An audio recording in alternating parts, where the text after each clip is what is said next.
Bonjour à toutes et à tous et bienvenue sur ma chaîne. Je m'appelle Fanny, je suis étudiante et je suis passionnée par le cinéma, la musique, l'art, la littérature et plein d'autres choses.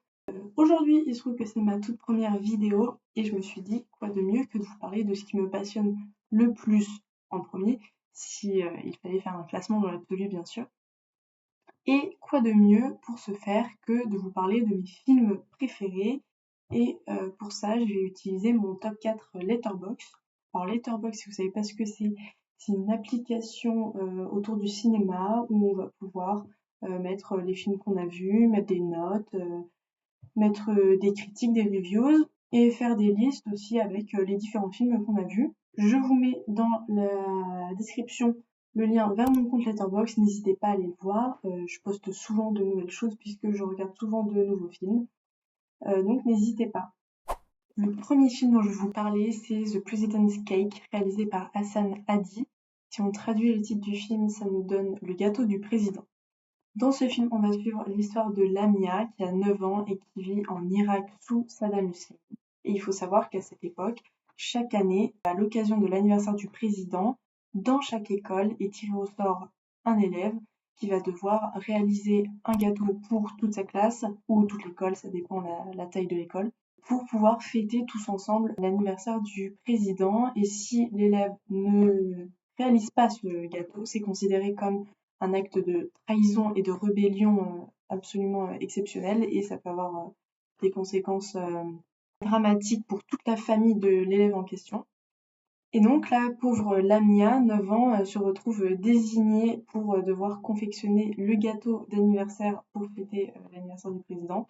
Sauf que Lamia est très très pauvre, elle vit dans un tout petit village et elle n'a évidemment pas d'œufs, de sucre, etc. Chez elle pour faire ce gâteau. Elle va devoir donc se rendre à la grande ville, vendre plein de choses qui lui appartiennent à elle et à sa grand-mère avec qui elle vit, pour pouvoir s'acheter les ingrédients nécessaires pour réaliser ce gâteau. Elle va être aussi accompagnée de son ami Saïd tout au long de cette aventure et ils vont être confrontés à beaucoup de choses. Ça va être une aventure vraiment semée d'embûches et c'est le moins qu'on puisse dire. Ce film, il se trouve que c'est un premier film, et oui, c'est le premier film du réalisateur Hassan Hadi, et il a également reçu la Caméra d'Or au Festival de Cannes, donc c'est un prix qui est réservé aux premiers films. Et il se trouve aussi que ce film n'est pas encore sorti, j'ai eu la chance de le voir en avant-première. Il sortira le 4 février 2026. Pourquoi est-ce que ce film, c'est un de mes films préférés? Eh bien, j'ai vraiment tout adoré. Que ce soit la photographie qui, dès le premier plan, j'ai su que j'allais adorer la photographie et l'ambiance esthétique de tout ce film, parce que ça reste quand même dans un réalisme et dans un naturel qui est nécessaire pour raconter ce genre d'histoire, en tout cas du moins de la façon dont Hassan Hadi voulait raconter cette histoire. Et donc c'est une photographie qui est vraiment en cohérence avec ce qui est raconté et comment c'est raconté, donc c'est très harmonieux.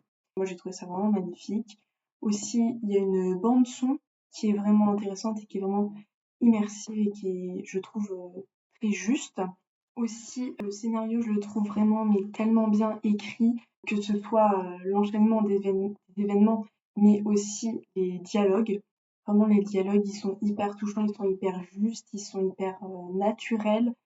Il y a vraiment une âme dans ces dialogues et parfois même j'ai été assez surprise vu le contexte de ce film. On peut s'attendre à un film assez lourd, assez pesant à regarder, mais au final c'était vraiment dans du naturel. Donc parfois il y avait évidemment un côté un peu lourd et pesant vu le contexte évident du film et la situation des personnages, mais il y avait aussi beaucoup de moments, ces moments de beauté et de poésie et de simplicité, et même parfois c'était assez drôle au final. Voilà ce que les personnages se disaient parfois, il y avait des situations assez comiques et donc je trouvais que c'était très bien fait.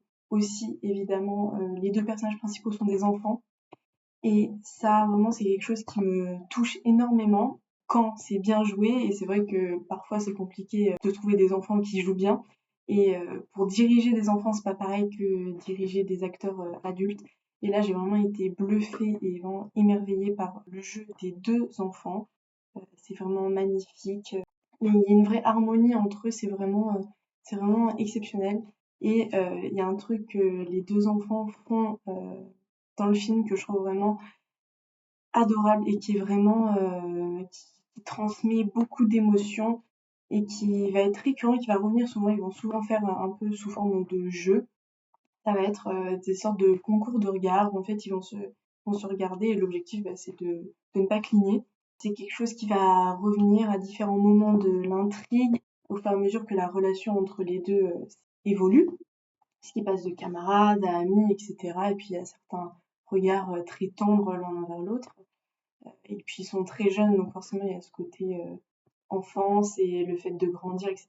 Quand ils vont être confrontés à des choses plus dures, des choses qui font peur, surtout que ce sont que des enfants, il va y avoir encore cette question du fait de se regarder l'un l'autre et il va y avoir une sorte de sentiment de protection mutuelle. Et donc ça, c'est vraiment, vraiment touchant. C'est des moments très forts et très forts émotionnellement. J'ai vraiment adoré, ça m'a vraiment transportée. J'étais vraiment émerveillée par la qualité du jeu des enfants et qu'on voyait qu'il y avait une profondeur du regard qui était exceptionnelle et qu'on retrouve rarement, je trouve, dans les acteurs adultes et aux grandes carrières. Voilà, je trouvais que ces enfants étaient vraiment, vraiment très bons acteurs. Aussi, comme je le disais, les personnages ont le temps d'évoluer et leurs relations a le temps d'évoluer également. Même si le film ne se passe que sur quelques jours, on voit que ces enfants, en fait, ils grandissent malgré tout et surtout malgré eux. En réalité, il y a un peu ce sentiment d'enfance volée parce que ces enfants-là, ils se retrouvent confrontés à des responsabilités et des dangers auxquels ils ne devraient pas être confrontés. Donc ça constitue un peu un film initiatique. Voilà, on voit un peu un passage à l'âge adulte volé en fait. On arrache à ces enfants quelque chose qui est bien trop tôt. Il y a un grand sentiment d'injustice, je trouve, même si voilà, il y a beaucoup de beauté et ces enfants ils vivent des choses aussi magnifiques l'un grâce à l'autre, mais tout ça c'est gâché, ça leur est retiré de force et en fait on les empêche de vivre pleinement cette expérience d'enfant et cette expérience merveilleuse d'enfant qui est de grandir. Euh, on leur enlève injustement. C'est cette impression de vol que j'ai tout simplement.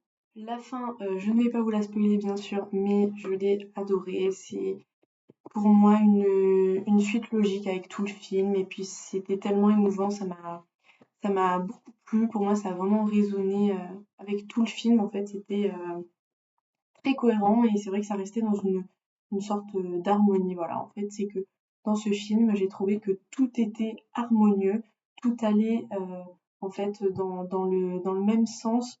C'est qu'il y avait vraiment une harmonie globale entre tous les facteurs qui font que j'aime ou je n'aime pas un film.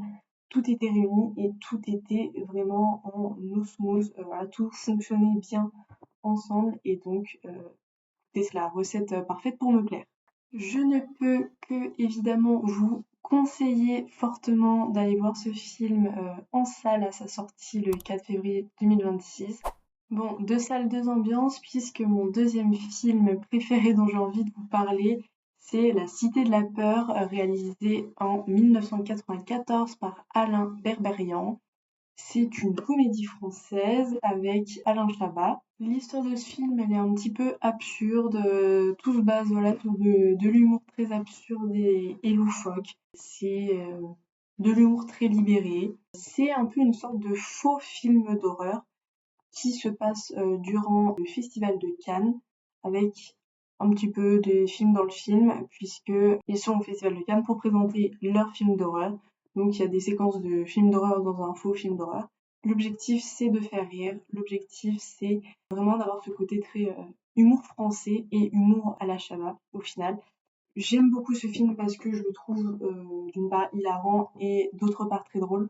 Et quand on revoit ce film, aussi de réentendre nos répliques préférées, c'est tellement satisfaisant. Et c'est ça aussi que j'adore avec ce film, c'est que on peut le voir et le revoir et ne jamais en avoir marre. C'est vraiment un film qu'on peut re-regarder plusieurs fois et ça c'est vraiment sympa. Mon troisième film préféré s'appelle The Deer Hunter en VO. et Voyage au bout de l'enfer, version française. Il a été réalisé en 1978 par Michel Cimino. C'est un film américain, historique, qui va parler de la guerre du Vietnam, mais pas que, parce que en fait ce film il va être un peu découpé en 3 chapitres: l'avant-Vietnam, le Vietnam et l'après-Vietnam. Donc on va suivre un groupe d'amis qui décident de s'engager et de partir faire la guerre au Vietnam. Donc on va avoir une première heure sur l'avant, parce qu'en fait c'est des périodes qui sont toutes les 3 aussi importantes les unes que les autres et qui sont tous les 3 constituantes de l'histoire de la guerre du Vietnam aux États-Unis, et donc qui ont tout à fait le mérite d'être racontées dans un seul et même film pour pouvoir suivre le parcours des personnages tout au long de cette histoire.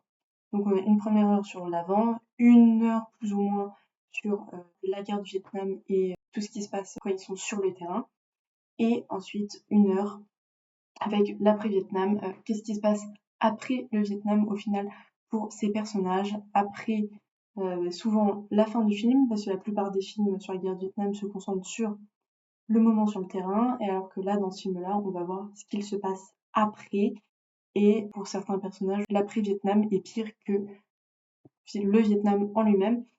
Donc ça, c'est vraiment quelque chose que j'ai trouvé super intéressant au niveau du scénario et de la façon de raconter l'histoire de ces personnages, parce que ça permet de vraiment de les comprendre, d'avoir l'avant, l'après, le pendant. Ça permet de connaître ces personnages et de vivre toute cette histoire avec eux et d'être beaucoup plus liés.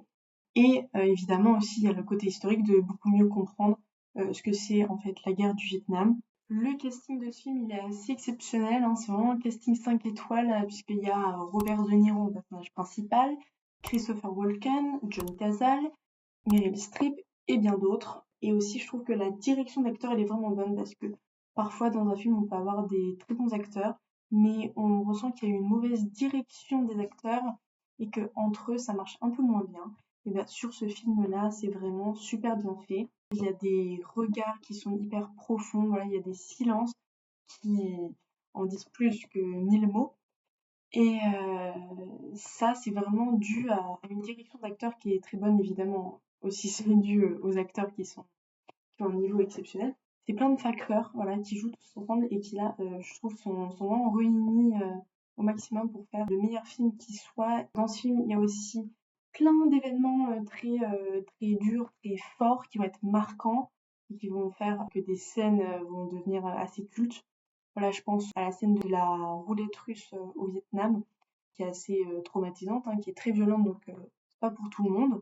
Il y a des scènes assez dures à regarder. L'intérêt d'avoir ce film séparé en 3, parce que la roulette russe, c'est un événement hyper traumatisant pour les personnages qui arrivent à peu près au milieu du film, mais en fait qui va servir jusqu'à la fin. Il y a un moment de pilier, ce moment de la roulette russe, et ça fait basculer tout le film. Et donc, c'est vraiment pertinent de voir l'après, parce qu'on va voir que certains personnages, en fait, vont survivre physiquement à cette épreuve de la roulette russe, mais mentalement n'ont pas survécu. Et en fait, comme s'ils étaient morts à ce moment-là et qu'en fait, la vie n'avait plus de sens après, tellement c'était traumatisant et horrible comme expérience, la guerre du Vietnam, tout simplement. On va pouvoir voir que, bah, par exemple, le personnage de Robert De Niro va gérer la situation totalement différemment, et c'est ça qui est intéressant. Ça montre vraiment une humanité qui est nécessaire de voir, je trouve. Aussi, la bande originale et les musiques choisies pour accompagner les moments de vie et les différents moments de l'intrigue sont vraiment hyper bien choisis et hyper pertinents. Ça sert vraiment en fait la narration, et donc ça j'ai vraiment adoré. Ça a vraiment été pile poil dans le mille pour moi. Donc en gros, j'ai trouvé que ce film, c'était vraiment hyper profond, hyper émouvant, hyper humanisant au final. Voilà, même si on est confronté à une violence, celle de la guerre du Vietnam, on en ressort quand même une forme d'humanité. Au final, c'est assez nécessaire. Et j'ai trouvé que c'était tellement bien fait que forcément, c'est obligé d'être dans le top 4. Et pour mon quatrième et dernier film dont j'ai voulu vous parler aujourd'hui, c'est Dog Day Afternoon. En VO et en VF, ça va être Un après-midi de chien. C'est un film qui est réalisé par Sidney Lumet en 1975 et dont le personnage principal est interprété par Al Pacino. C'était une obligation que dans le top 4 il y ait un film avec Al Pacino parce que c'est vraiment mon acteur préféré de tout temps, de tout lieu, de toute la vie. Vraiment, je l'adore. Et il se trouve que ce film, c'est un de ses premiers rôles. Ça arrive après Le Parrain, etc. Mais ça reste quand même un film qu'il a fait au début de sa carrière. Ce film, c'est un film hyper fun, hyper divertissant. Moi, je l'ai vu un petit peu au début de ma cinéphilie. Et c'est vrai que c'est un des films qui m'a fait aimer de plus en plus le cinéma et vouloir regarder de plus en plus de films. C'est hyper bien réalisé. Enfin, c'est Sidney Lumet en même temps. Sidney Lumet, c'est le réalisateur de 12 hommes en colère ou de Serpico, qui est d'ailleurs un autre film avec Al Pacino. Un scénario qui est hyper bien écrit et qui est donc assez drôle. Voilà, il y a des situations très très comiques parce qu'en fait l'histoire c'est un braquage de deux hommes. D'ailleurs, le collègue d'Al Pacino dans ce film est joué par John Cazale, qui est un super acteur également. Et ils font une tentative de braquage dans une banque, mais bon, c'est un peu des bras cassés, ils s'en sortent pas très bien, c'est un petit peu laborieux. Et il va y avoir une sorte de prise d'otage, mais bon, les otages n'ont pas peur du tout, il n'est pas question de violence ou de tension trop importante à l'intérieur de la banque. Mais en fait, à l'extérieur de la banque, il va y avoir toute la police qui va gérer la situation comme une prise d'otage classique, puisque c'est le cas, de toute façon ça reste une prise d'otage, et ça va se transformer vraiment en événement médiatique, et aussi il va y avoir la foule qui va arriver, qui va se mettre devant, ça va créer vraiment tout un événement, et ça va être le ressort à beaucoup de choses comiques, mais aussi très intéressantes. Dans ce film, il est aussi question d'enjeux politiques et sociaux, mais ça reste quand même un film assez accessible. Je compare ça avec Voyage au bout de l'enfer dont je vous ai parlé juste avant. Alors que ce film-là, je l'ai regardé au début de ma cinéphilie, je trouve que c'est un film qui est vraiment accessible, qui fait aimer le cinéma et qui est vraiment une super expérience cinéma, vraiment de qualité. C'est pour ça que ce film est dans cette vidéo. Et c'était tout pour mon top 4 Letterboxd. J'espère que cette vidéo vous a plu, j'espère que vous avez appris des choses, pourquoi pas, découvert des films grâce à moi. Et j'espère vous avoir donné envie de voir ou revoir les films dont j'ai parlé. Et à bientôt dans une prochaine vidéo.